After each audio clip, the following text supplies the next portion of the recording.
I'd like to welcome you all to International School Principals Conference. Here in this session, we have three presentations. I am Yasemin KIRKGÖZ from Çukurova University. First, I'll be presenting on towards achieving autonomy in higher education. Following this, we have Amal ALSALEH. She will be presenting. And then we have a joint presentation by other colleagues. First of all, what I'll be talking about is, first I'll try to define what autonomy is, and then I'll move on to defining leadership characteristics. I will focus on what transformational leadership is, and I'll refer to my own experience of my leadership qualities and how I try to manage an institution in higher education, and I'll conclude. Autonomy is a very important concept in institutions. Institutional autonomy is very important. It is essentially the right of staff to decide what to teach and to determine their research questions and research methods. This is what autonomy is defined in general in relation to an institution. With the complexity of higher education in most countries, there is a need to provide greater autonomy to higher education institutions. And this concept has become a very important and inevitable approach. Autonomy is also determined by the level of ability that an institution can take to decide its course of action during a particular year, a particular term, about what kind of institutional policy it is going to implement, planning, curriculum, educational programs, financial and staff issues, students, and staff recruitment. All these issues are determined without any interference from outside authorities. Operating autonomy in schools is a prominent trend in many countries, particularly in the current century. Autonomy is essential so that schools can function more effectively. Therefore, it can be implemented through management system, decision-making, leadership style, and functioning of certain units in the institution. We know that in higher educations, at universities, at vocational high schools, or we have in Turkey foreign language teaching centers which provide intensive foreign language education. There are certain units functioning within the organization, as I will try to illustrate later in my talk. In order to achieve autonomy in higher education institutions or in any type of institution, certain leadership characteristics are essential. They are expected from a leader. What kind of characteristics are they? First of all, leaders should have certain characteristics. These include having vision for their organizations, communicating their vision to keep commitment among members, institutionalizing their vision in order to be successful. Vision is considered a very key element in leadership, as stated by authors and many other researchers in the field. Leaders are people who shape the goals, motivations, and actions of others working in their institutions. Therefore, having vision is very important. When it comes to different types of leadership, there are different leadership models. I'd like to focus on transformational leadership model because when I worked in my institution, I tried to apply principles of transformational leadership, which turned out to be very effective. Transformational leadership is also very important to achieve autonomous schools, autonomous institutions. There are 8 dimensions of transformational leadership. These include building school vision, establishing school goals, because we are dealing with educations, and each year we need to have education goals, educational objectives, so that we can work towards achieving those objectives. Providing intellectual stimulation among staff as well as students. Offering institutionalized supports to all stakeholders, ranging from students, teachers, and so on. And also, it is very important to model best practices in terms of organizational values, demonstrating high performance expectations from the teachers, from the students, in order to achieve the goals established at the beginning of the term, academic year. Creating a productive school culture. It's very important for the leaders to establish the school culture, to create this productive school culture. And finally, developing structures to foster participation in decision-making in schools. And I'm particularly concerned with higher education.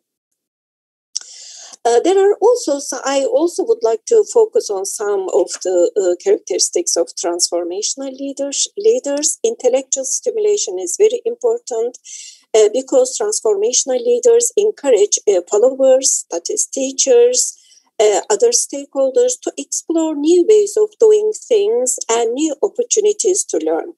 In other words, to be innovative. Institutionalized consideration is another important characteristic. This refers to transformational leaders offering support and encouragement to followers, to team leaders, to teachers. They need to keep lines of communication open among the stakeholders, students, teachers, so that followers, that is the teachers, feel free to share their ideas, so that leaders can offer direct recognition of the unique contribution of each followers, that is the teachers. There's also inspirational aspect to transformational leaders. Transformational leaders have a clear vision that they are able to articulate to followers, that is the teachers. Individualized influence is another important feature. The transformational leaders serve as a role model for their followers, and the teachers need to trust their leaders and respect the leaders. They need to emulate, they need to follow this individual and internalize his or her ideas. Therefore, leader's role and leader's position is very important. Now, how did I try to adopt these features in my institution? I was working as the academic manager in the Foreign Language Center at Çukurova University. Now it is turned into higher education institution, and this institution is offering a 1-year intensive English for academic purposes program.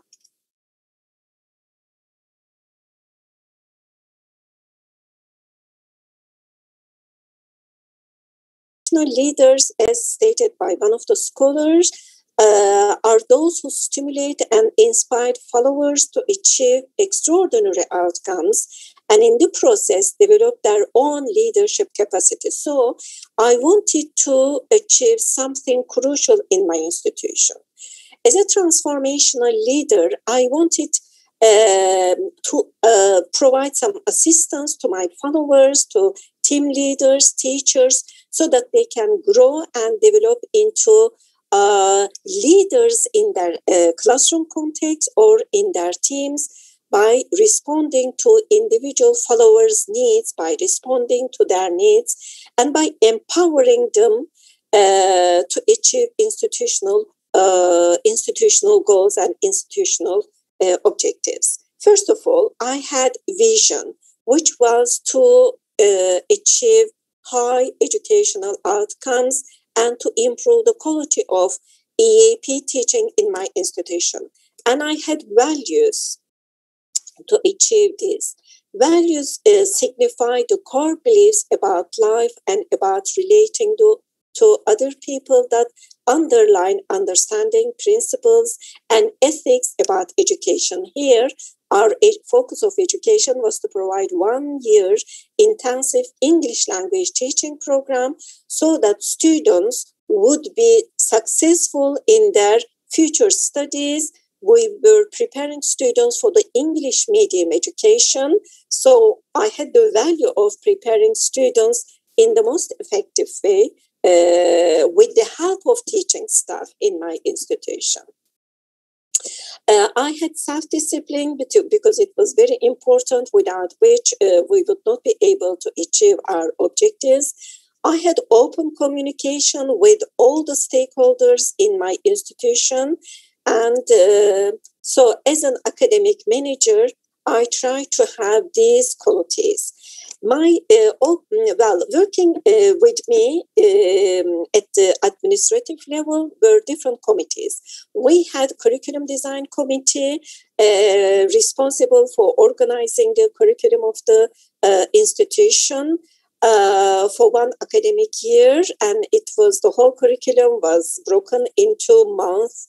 Weekly programs, weekly syllabuses, and so on. So the committee was responsible for doing this. There was a committee leader and other colleagues working with that committee. And another committee or another team we had was Materials Development Committee, and they were responsible for preparing some supplementary materials and so on. The Teacher Professional Development Committee was responsible for the teachers' professional development. They were responsible for organizing some professional development opportunities or dealing with teachers' daily teacher-related issues. And we had Testing and Assessment Committee. All these committees were essential to the well-functioning of the organization. I was the academic manager, and I had an open communication with all these committee members. How did I achieve this? Through having horizontal communication, which involved having weekly meetings with committee members.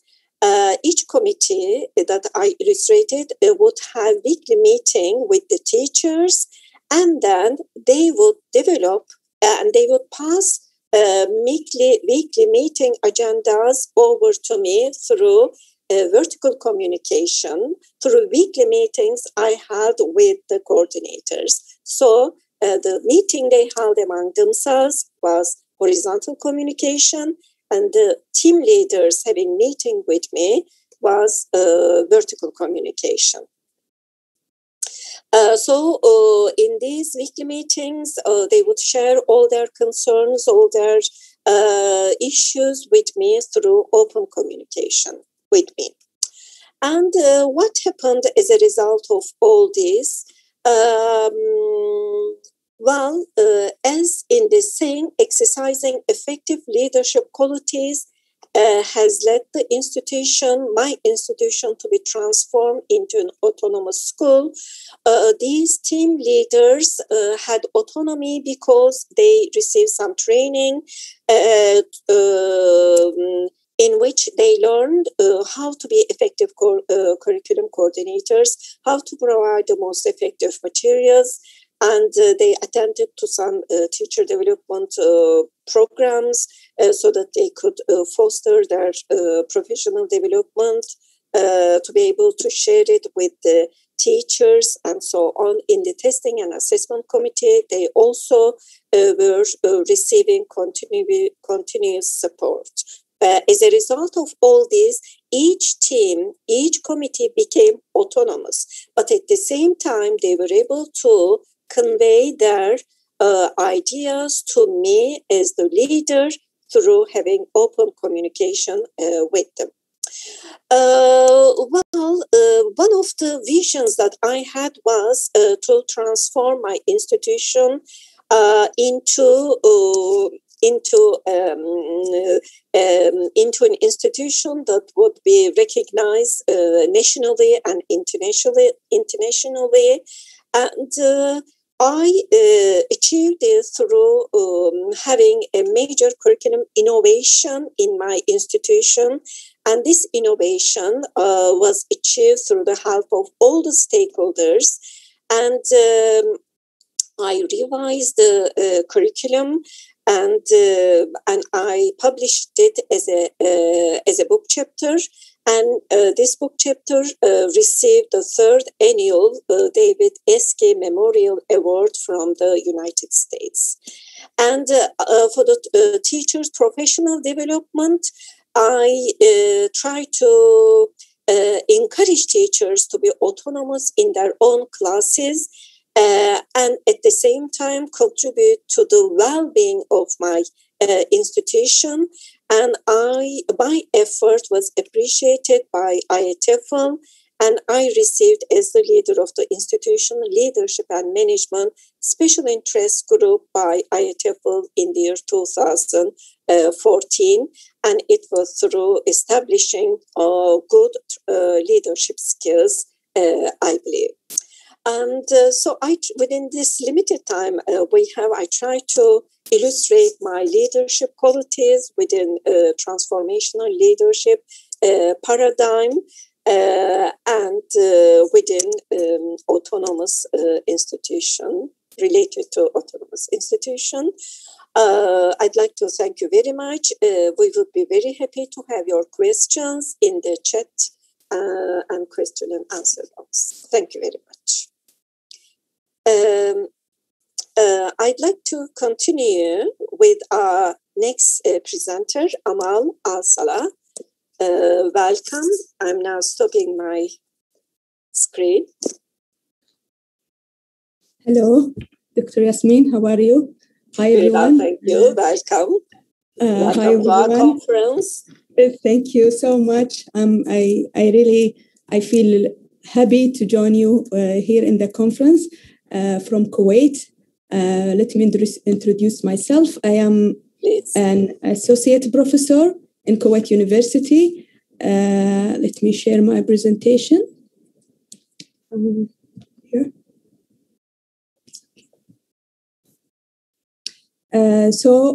My paper is about of a literature review that I did in the need for autonomy for school principals, insight from Kuwait schools in COVID-19 pandemic.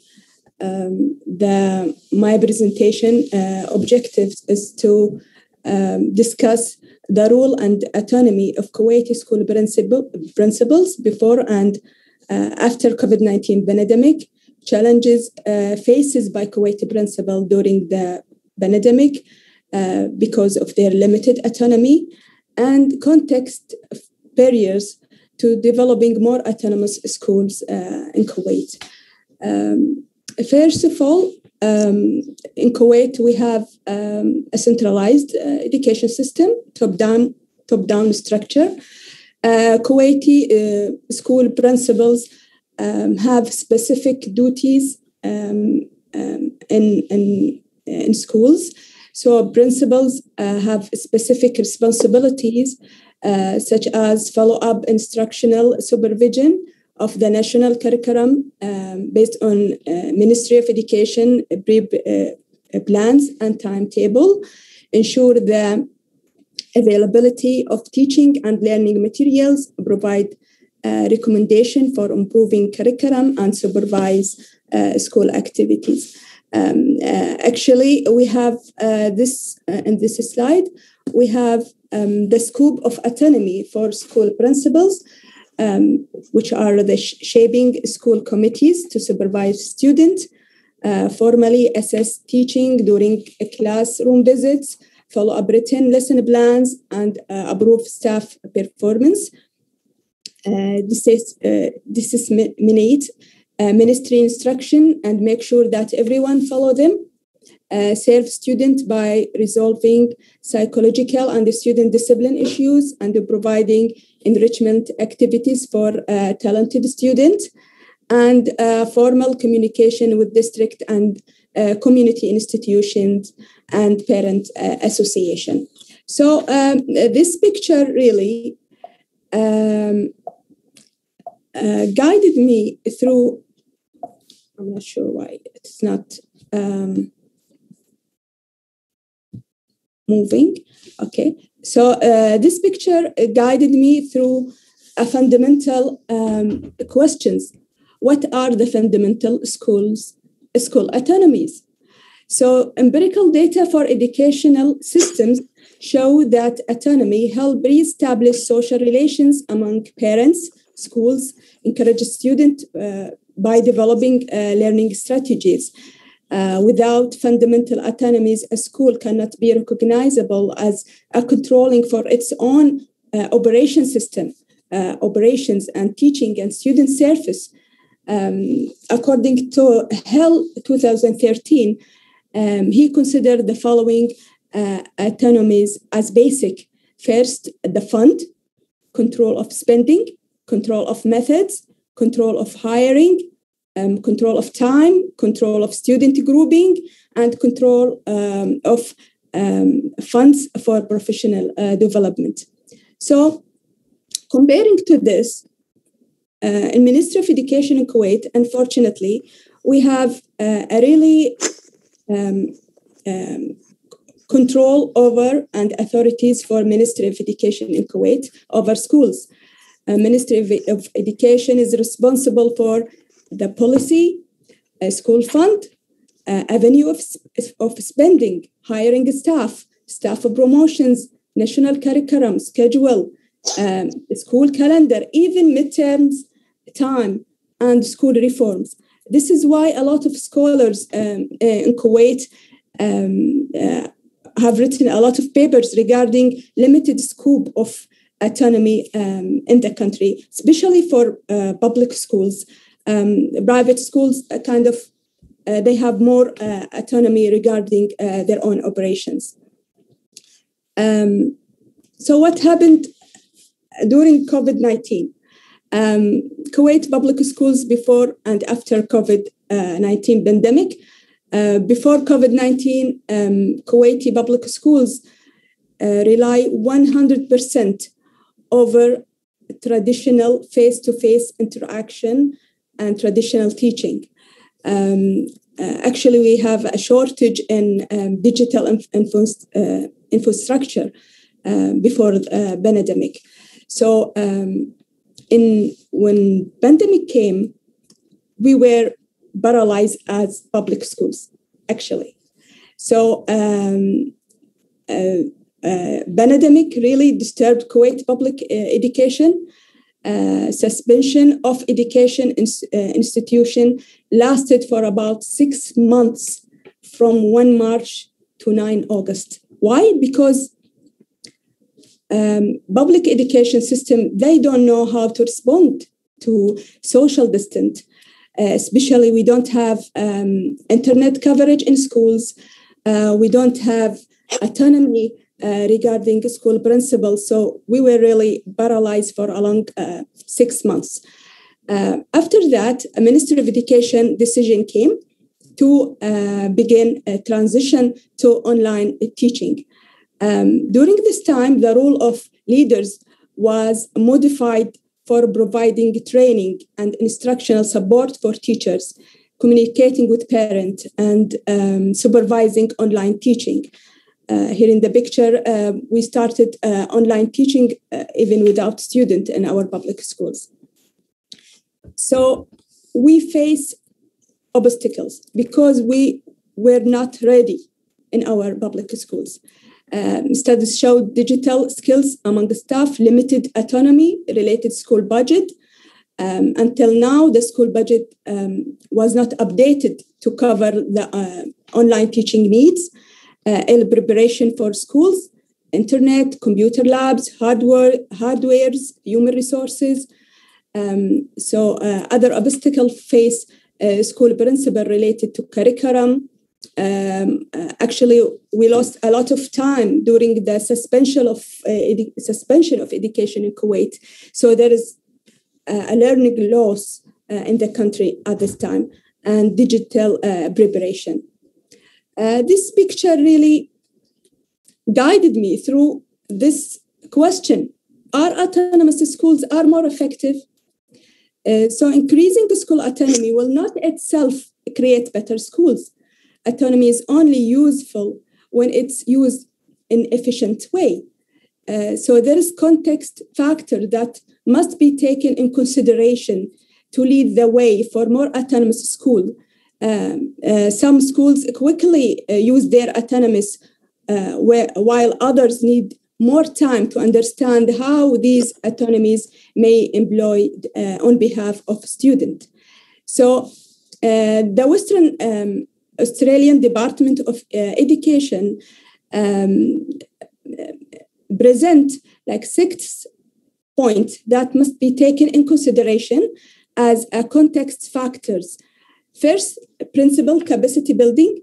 Like Dr. Yasemin said, we must build our capacity building for leaders and leadership, intelligent accountability mechanism, inter and intra-school collaboration, empowerment among principals and teachers, emphasis on improving quality of teaching and educational experience, and committed to a capacity within a central authority. So based on these points, I really wonder how this context factor are embedded in our context in Kuwait. So regarding building capacity, school leadership in Kuwait needs more attention regarding school principals selection and professional development. Actually, promotion for school leaders depends on their experience in leadership, not based on their leadership skills or leadership capacity. Actually, regarding accountability mechanism, we need a national assessment, especially with low achievement result in international tests. Based on Blackmore, he said that schools with low performance must be closely examined. So do we really will function in a good way when we have more autonomy regarding our teaching in low performance schools? I'm not sure. So we need empowering. Autonomy leads to school improvement associated with highly empowered schools. We need also create a system where autonomy, assessment, and accountability reinforce each other to create a school administration climate that encourage improving for learning outcomes. Recommendation, as I said, we need to make sure that selection and the promotion for school leaders really based on high standards, because we have a long years of centralization. Gradual transition to decentralization and autonomy is recommended. Teachers must be empowered to guide their practice and shape the collegial support that facilitate community learning. Maybe we can give more freedom for teachers to select the topics, practice their subject more freely inside the classroom. School leadership in this case is responsible for reforming the infrastructure, school routine, and policies regarding sustainable change, using authority to encourage informal learning such as peer coaching, informal cooperation, exchange teaching visits. We really need to improve in our teaching methods in Kuwait. National standard test design also by a community of teachers, head teachers, and educational educators must be established, and reinforce accountability by holding school accountable for the national standard test.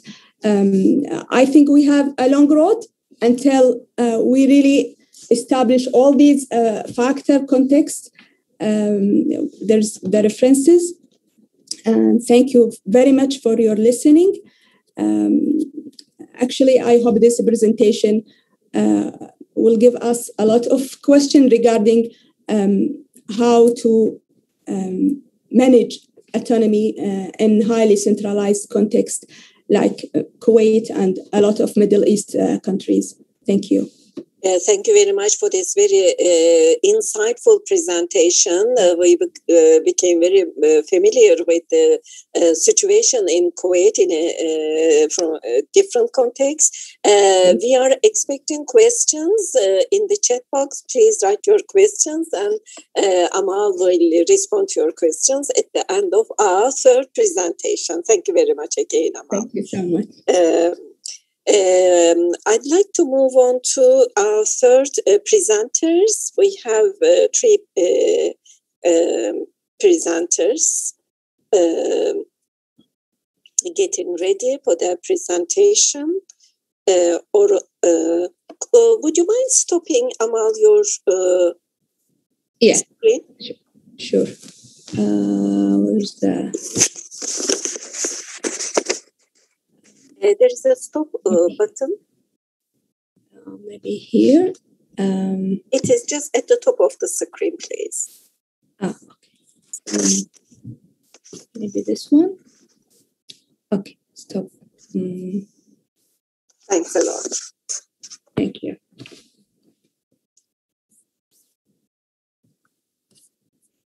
Is it stopped now?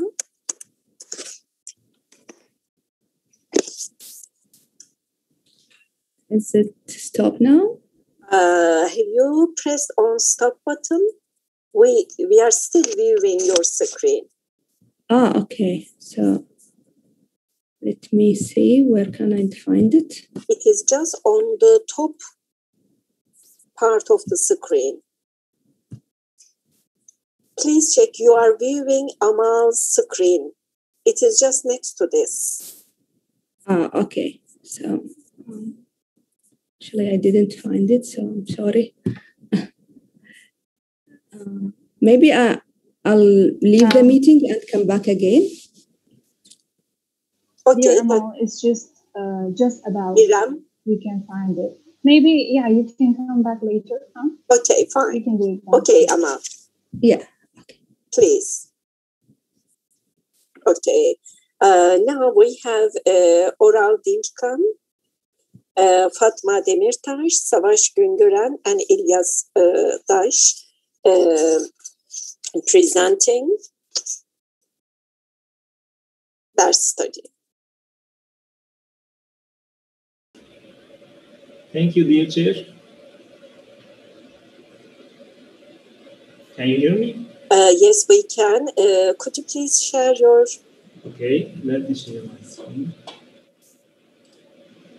PowerPoint.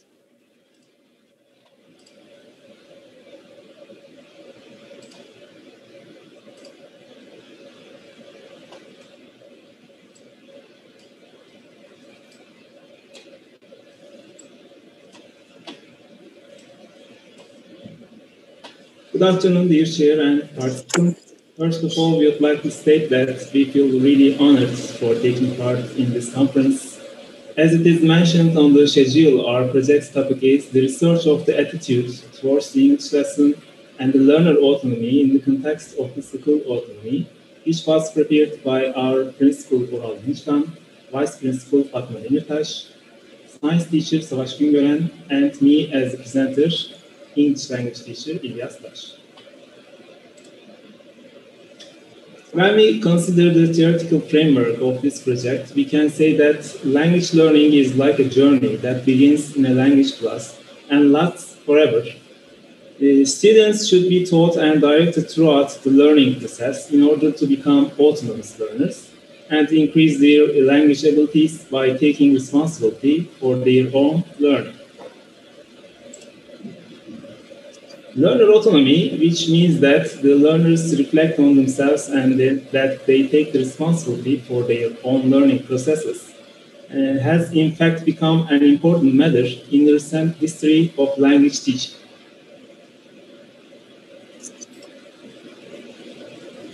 The findings reached by analyzing 4 PISA datasets carried out by Hanushek, Bosman, and Link with over 1 million students from 42 countries between 2000 and 2009, it has been stated that autonomy contributes to student success in advanced systems, but it's an obstacle to student success in low-performing systems.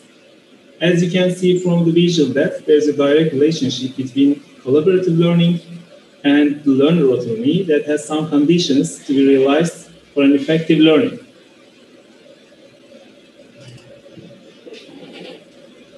The significance of the study, Vanden has further noted that learner negative attitudes towards their role and their capability as learners may deteriorate their cognitive performance, which in turn affects their view of themselves as incapable learners.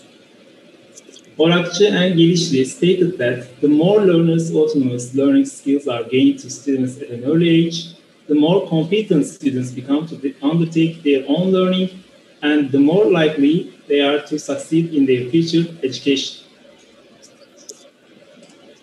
And what's the purpose of this study? The aim of this study is to investigate the levels of the learner autonomy and the attitudes towards the English lesson of foreign language predominant project school students.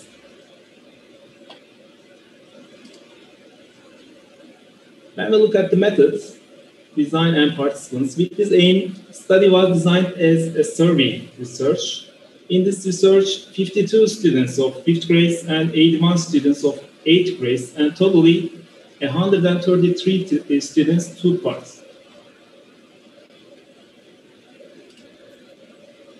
In this study, two data collection tools were used. The first data collection tool is the scale of the attitudes towards the English lesson, including 5-point Likert type 27 questions, which was developed by Kazazoğlu. And the second data collection tool is the scale of the learner autonomy, including 3-point Likert type 23 questions, which was developed by Sümen. And what was the research process? Alternatives were offered to schools to gain their own autonomies in some areas within the scope of 2023 education teaching vision. Within this context, our school has preferred to be a project school so as to develop English language teaching and regulated English lesson periods as 11 hours for 5th grades and 4 hours for 8th grades for the last 4 years.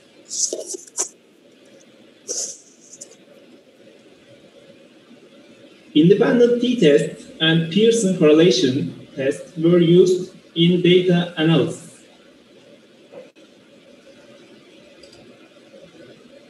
Here, table 1 shows us that the mean scores of students' attitudes towards English lesson are not statistically significant according to their grade level. However, when the mean scores are examined, it is seen that the mean scores of the 5th grade students' attitudes towards the English lesson are higher than that of the 8th grade students' mean scores. When we look at the table 2, it shows us that the mean scores of students' autonomy scores are not statistically significant according to their grade level. However, when the mean scores are examined, it is seen that the mean scores of the 5th grade students' autonomy scores are higher than that of the 8th grade students' mean scores. According to table 3, it is seen that there is a moderate, positive, and significant relationship between the SATEL and SLA mean scores of the students. As students' attitudes towards the English lesson increase, their mean scores of autonomy also increase.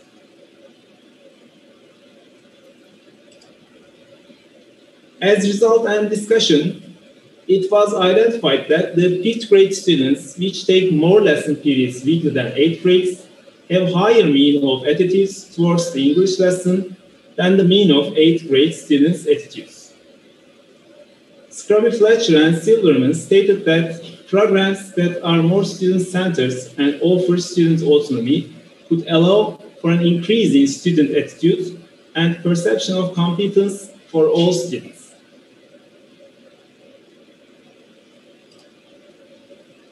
It was specified that the students' mean scores of autonomy are above average, and the 5th grade students' learner autonomy mean scores are higher than 8th grade students' learner autonomy mean scores.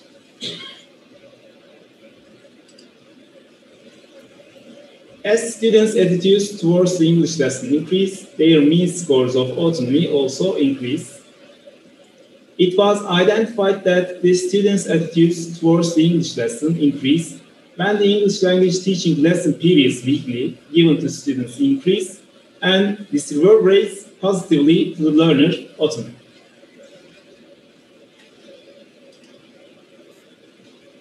With the student autonomy skill, students can develop a positive attitude towards learning and create a desire for new learning, according to Sünde.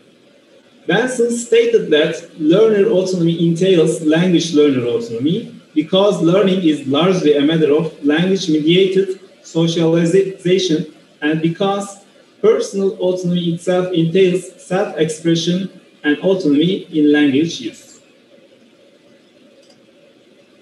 Thank you very much for your participations and listening. Thank you very much, Oral Dinçkan Hocam. Now we have time for questions, and we would like to present the certificate of attendances as well, İrem Hocam, with your help. I can have questions in the chat box. I cannot see any.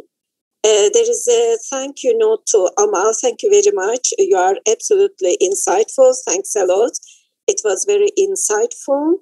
In the question and answer box, I cannot see any. All right. So we can. All right. We are expecting your. Okay, thank you very much. This is my certificate of attendance. Thank you, İrem Hocam. And I'm expecting Amal's certificate. Okay, it looks very nice. Thanks a lot for the organizing committee. And okay, İlyas Taş Hocam. And Savaş Güngören Hocam, Oral Hocam. Thank you very much. Well, since we have some time, I have some questions. Oral Hocam. It's a very interesting study, autonomy. And are you a teacher? Yes. I am an English language teacher. Did you conduct this study in your school? Can you? Did you conduct this study, this research in your school? Yes. So, as I can understand, it's a very interesting school. Not many schools are given autonomy. Your school is given autonomy by the Ministry of Education. Yes. By the Turkish, which means you had more English language teaching hours. Yes. Okay. Sorry? 11 hours for fifth grade weekly. Okay. Did you see the benefit of this? Yes, we really had successful years. Okay. In your research, we can see the benefits from our students'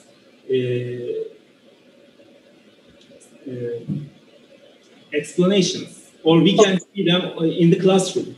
All right. Do your students in your research, are they aware of this concept of autonomy, learner autonomy, student autonomy? I don't guess. I don't think so. You don't think so? But they know that they have more English lessons weekly than a normal secondary school. Okay, fine. So, are there many? Some of them prefer to be here to have more English lessons and to learn English better, of course. Okay, All right, fine. Thank you very much. I think we can, direct a question to Amal. I still cannot see any question here, but of course, I would be very happy to ask some question. Oral Hocam, you can also ask if you wish. What I understand from your presentation, Amal, there doesn't seem to be much autonomy in your in the school, in your context. How intensive is English language teaching at schools in Kuwait? It is very intensive. I mean, it began from the first grade to 12th grade. How many hours of? How many hours of? I believe it is 5 hours weekly, and it begins from the first graders to 12th graders. So after finishing high school, it's supposed that most of Kuwait is fluent in English. But because of somehow it depends on the schools, it depends on, we have a high performing schools, we have low performing schools. So this is diverse in performing really affect students' learning to English and to other subjects, including Arabic, math, science. So it depends on schools' leadership, depends on the quality of teachers also, because it's really hard to have high standards for all public schools in Kuwait. Regarding private school, it's really advanced in English. So it's more advanced in English. Actually, my kids, I put my kids in private schools, and they are really English. Most of the time, it's their first language, actually. Do you have they love when I speak. Do you have many native speakers teaching in private schools or public schools? Yes. Most of their teachers native English speakers. So this is why they have a really in private schools they have really high standards for teaching English, but in public schools not this high because of the second language. It's still for Kuwaiti teachers as a second language, English. Our first language is Arabic, of course. So this is why there is a difference in education level in public and the private schools. Yeah. Yes, it is similar to Turkey. We have public schools, private schools as well. Do you think leadership quality, having a good leader, does have an influence on the quality of education, especially English language teaching? I mean, we can talk about, the whole education. Yeah, of course. It depends on how leadership skills is implemented in schools. I mean, some schools have really autocratic leadership style, everything by force and by mandates and regulations. And some other schools really have more democracy, more autonomy, more teachers can speak up. Teachers can express themselves, students can express themselves. So it's all about leadership, I think. Actually, nowadays, school principals are aware that this traditional old school type of leadership is not suitable for these generations, actually. These generations, teens needs more autonomy. They ask for their freedom.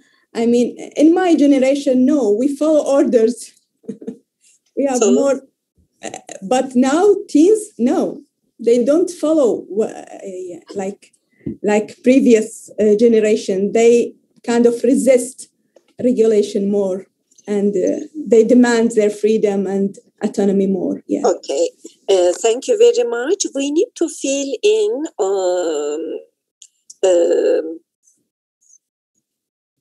participation form as well. Do we have any other questions? Dear Chair, I'd like to add something. Please. In our school, not only the students are autonomous, but also the teachers are autonomous, because in 5th grade, we use a different curriculum from the other schools. So we can choose our own books in our classes, and we can use much more activities. And we can use the 4 skills, speaking, listening, writing, and reading more. So it's not only for the learners, but also for the teachers. It's very effective for 5th grade. So your school seems to have, this autonomy, this exercising autonomy very effectively. Yes. And you can see the benefit of this. Yes. So I'd like to thank you all.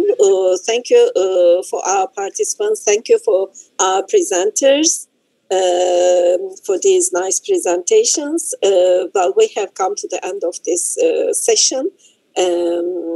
And hope to see you in another session. So goodbye. Thank you. Nice Thank you, Hocam.